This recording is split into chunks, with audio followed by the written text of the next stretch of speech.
Good morning.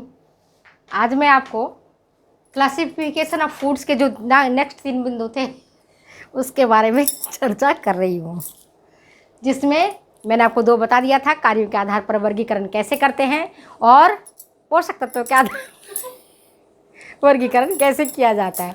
आज बच्चे बहुत हंस रहे हो, आप लोग पढ़ोगे नहीं ऐसा लगता है। तो चलो उसके बाद भी मैं आपको बता रही हूँ, आपको पढ़ना तो पड़ेगा।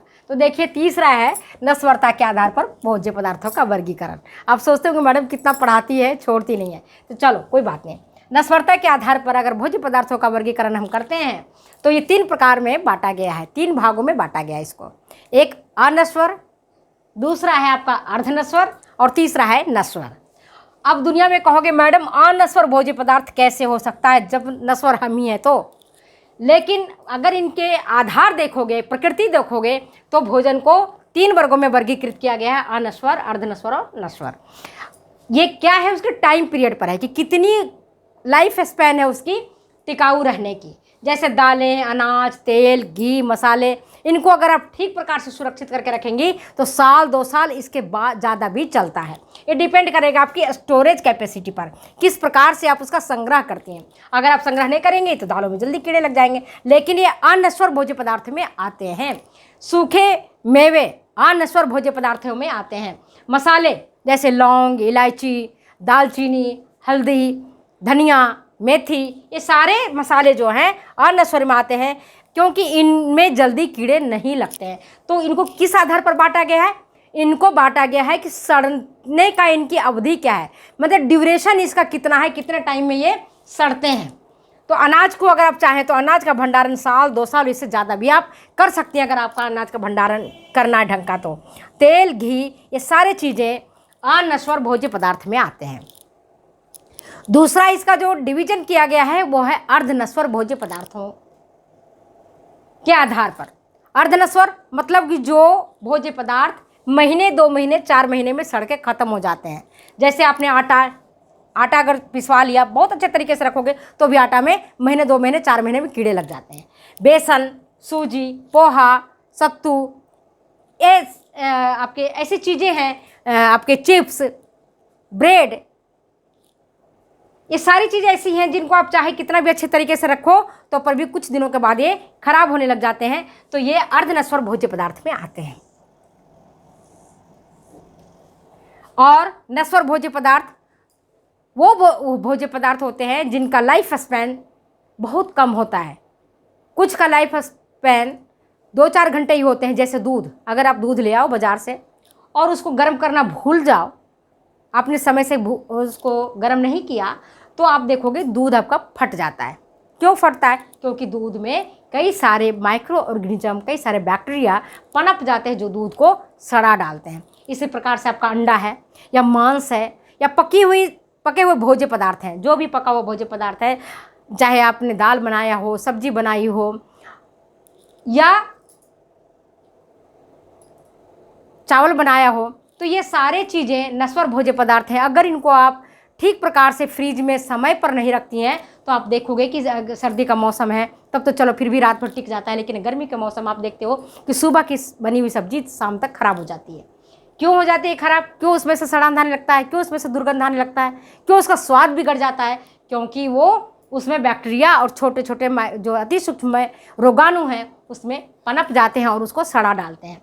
तो अब मेरे ख्याल से समझ गए होंगे कि दूध, फल, सब्जियां, ये सारी चीज़ें जो है वो नस्वर में आते हैं। जैसे हरी सब्जियां, खास करके पालक है, बथुआ है, ये सारी चीज़ें बहुत जल्दी सड़ जाती हैं। गर्मी का मौसम है, अगर आपके घर में फ्रिज नहीं है तो आप देखती होंगी कि सुबह से अगर पालक लाया तो कल तक तो पालक खराब हो जाएगा। बरसात में भी जल्दी खराब हो जाते हैं। तो आपने देखा कि किस प्रकार से इनका वर्गीकरण किया गया है। आलू, प्याज, अगर एग्जामिनेशन में आता है कि आलू प्याज है वो कौन सा भोज्य पदार्थ के अंतर्गत आता है, आपके नस्वर है, अर्धनस्वर है या अनस्वर है, तो आपका उत्तर होना चाहिए अर्धनस्वर है। क्योंकि आलू और प्याज भी महीने, 2 महीने, 4 महीने में ही खराब होने लगते हैं। इसका ज़्यादा संग्रहण हम लंबे समय तक नहीं कर पाते हैं। और नश्वर भोज्य पदार्थ जिसको मैंने आपको बताया, इस नश्वर भोज्य पदार्थ को संग्रहित करने के लिए अगर आप लंबे टाइम तक करते हैं तो हमें कुछ केमिकल डालना पड़ता है। जैसे आपने सॉस बनाया तो प्रिजर्वेटिव डालनी पड़ती है, सोडियम बेंजोएट डालना पड़ता है। आपने जैम बनाई तो उसमें भी आपको पोटेशियम मेटाबाइसल्फाइड डालना पड़ता है। तो इन चीज़ों से हम उसको संग्रह करके लंबे टाइम तक हम रख सकते हैं। नश्वर में आपको बताया दालें, अनाज, तेल, घी, मसाले, नमक भी खूब लंबे टाइम तक टिकता है, चीनी, ये सारे चीज़ें हैं जो आपके अनश्वर भोज्य पदार्थ के अंतर्गत आते हैं। मैं समझती हूँ आपने इसको अच्छी तरह से समझ लिया होगा। अब मैं आपको दूसरा आधार बताती हूँ कि किस प्रकार से उसका वर्गीकरण किया गया है। चौथा वर्गीकरण इसका जो किया गया है भोज्य पदार्थों का, वो है उद्गम के आधार पर, ओरिजिन, कहाँ से प्राप्त होता है। तो आपने देखा होगा कि हमें भोज्य पदार्थ दो जगह से प्राप्त होता है। एक होता है एनिमल, प्राणी से, और दूसरा होता है आपका वनस्पति से, वनस्पति जगत से। तो वनस्पति जगत से पेड़ पौधे जो हैं वो हमें भोज्य पदार्थ देते हैं। जितने भी हम शाकाहारी भोजन को ग्रहण करते हैं, सभी प्रकार के अनाज है, सभी प्रकार की दालें हैं, मसाले हैं, फल है, सब्जियां हैं, ये सब हमें वनस्पति जगत से प्राप्त होते हैं। और हम लोग अपने आहार में 90 to 95% तक वनस्पति स्रोतों से प्राप्त भोजन ही ग्रहण करते हैं, सुबह से शाम तक। आप देख लो, रोटी, दाल, चावल, सब्जी, आप जो भी लेते हो उसमें मसाला, घी छोड़ दो, तेल, और आपके ये सारी चीज़ें आपको कहाँ से मिलता है? वनस्पति जगत से प्राप्त होता है। पेड़ पौधे ही इसके मुख्य स्रोत हैं जो हमें भोजन देते हैं। जैसे आलू है, प्याज है, आपके शकरकंदी है, चावल है, या गेहूं है, दाल है, ये सारे हमें वनस्पति जगत से प्राप्त होते हैं।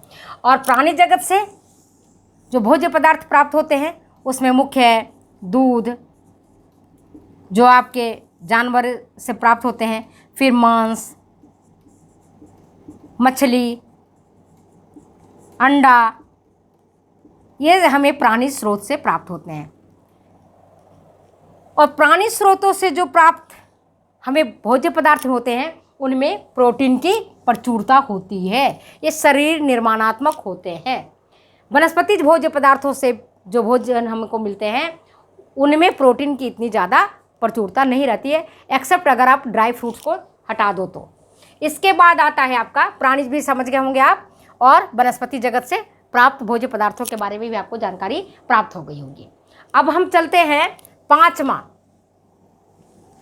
पांचवा हमारा भोज्य पदार्थों का वर्गीकरण का, वो है आपका कौन सा? रासायनिक प्रकृति, केमिकल नेचर कैसा है, रासायनिक प्रकृति। तो इसके आधार पर हम दो भागों में बांटते हैं। पहला है कार्बनिक और दूसरा होता है अकार्बनिक, जिसको हम इनऑर्गेनिक बोलते हैं। अकार्बनिक, कार्बनिक को आप ऑर्गेनिक बोलेंगे और इसको इनऑर्गेनिक, अकार्बनिक। अब दोनों में भेद क्या है? कार्बनिक में कौन से होंगे, कौन से तत्व होते हैं मुख्य रूप से? कार्बन, हाइड्रोजन और ऑक्सीजन। जितने भी प्रकार के आप कार्बोहाइड्रेट आप भोजन में लेते हैं, कार्बोज लेते हैं, वो मेनली सेलुलोज होता है उसमें, है ना, मेनली स्टार्च होता है। और उसमें क्या होता है? CHO, कार्बन, हाइड्रोजन और ऑक्सीजन। चाहे आप ग्लूकोज लो, माल्टोज लो, या आपको गैलेक्टोज लो, डाइसेकेराइड है या मोनोसेकेराइड है या पॉलीसेकेराइड है, जो हम अपने आहार में ग्रहण करते हैं, उनका जो रासायनिक प्रकृति हम देखते हैं तो इसमें कार्बन, हाइड्रोजन और ऑक्सीजन ही मुख्य रूप से होता है। और जब इसको जलाते हैं तो धू धू करके जलने लगता है। जैसे तेल है, घी है, आप देखो जला करके धू धू करके जलने लगेगा, कुछ अवशेष नहीं छूटता है। इसी प्रकार से जो कार्बोहाइड्रेट है अनाज में, चावल, दाल, अगर जल जाता है तो पूरा ही पूरा ख़त्म हो जाता है। और जो अकार्बनिक है उनमें ये चीज़ तो होते हैं, कार्बन, हाइड्रोजन, ऑक्सीजन तो होता ही है। इसके अलावा उसमें नाइट्रोजन, सल्फर, फास्फोरस, कैल्शियम और दूसरे भी खनिज लवण होते हैं। जिंक भी होता है, मैग्नीशियम भी होता है। तो भोज्य पदार्थ को जलाने के बाद जो राख बचता है, जो जलता नहीं है, ख़त्म नहीं होता है, वही है इनऑर्गेनिक अकार्बनिक भोज्य पदार्थ। समझ गए बात को? इसका एक एग्जाम्पल मैं आपको बताती हूँ। जैसे कि मान लो आपने देखा होगा कि आप दूध जल जाता है, दूध जलने के बाद जो आपके पतीले में जम जाता है, काला काला हो जाता है, वो क्या है? वही है जो आपके अकार्बनिक भोज्य पदार्थ है, जो जल करके ख़त्म नहीं हुआ है। वो कैल्शियम हो सकता है, वो फास्फोरस हो सकता है, और उसमें आयरन हो सकता है, वो सारी चीज़ें हो सकती हैं। दूसरा एग्जाम्पल मैं आपको बताती हूँ। मान लो आपने देखा होगा कि व्यक्ति को जब मर जाता है और उसके शव को जलाया जाता है, तो जलाने के बाद इतनी लकड़ियाँ होती हैं जलाने के लिए, माने टन भर लकड़ी उनको दिया जाता है जलाने के लिए व्यक्ति को, और उसकी पूरी शरीर जल जाती है, कुछ ही हड्डियाँ बच जाती हैं। आपने देखा होगा, बाकी का पूरा उनका बाल जल जाता है, त्वचा जल जाती है, मांसपेशियाँ जल जाता है, बाकी सारी चीज़ें जल जाती है। कुछ हड्डियाँ ही हैं, या दांत है या खोपड़ी है, वही रह जाता है जो खास करके, और जो नहीं जलता है वही तो इनऑर्गेनिक चीज़ है। अकार्बनिक पदार्थ वही है जो नहीं जलता है, जो राख के रूप में रहता है। इस प्रकार से आज मैंने आपको क्लासिफिकेशन ऑफ फूड्स के बारे में डिटेल चर्चा की है। अगर आप एग्जामिनेशन देने जा रहे हैं तो इन चीज़ों को ध्यान से पढ़ें। और जो आप कहते हैं मुझे मैडम नोट्स बना कहाँ मिलेगा, बच्चे नोट्स आप खुद बनाओ, आप खुद पढ़ो, और जो आपको लगता है कि इंपॉर्टेंट ये चीज़ें हैं उसका नोट्स बनाओ, और उसका नोट्स बना करके आप माइंड में रखो।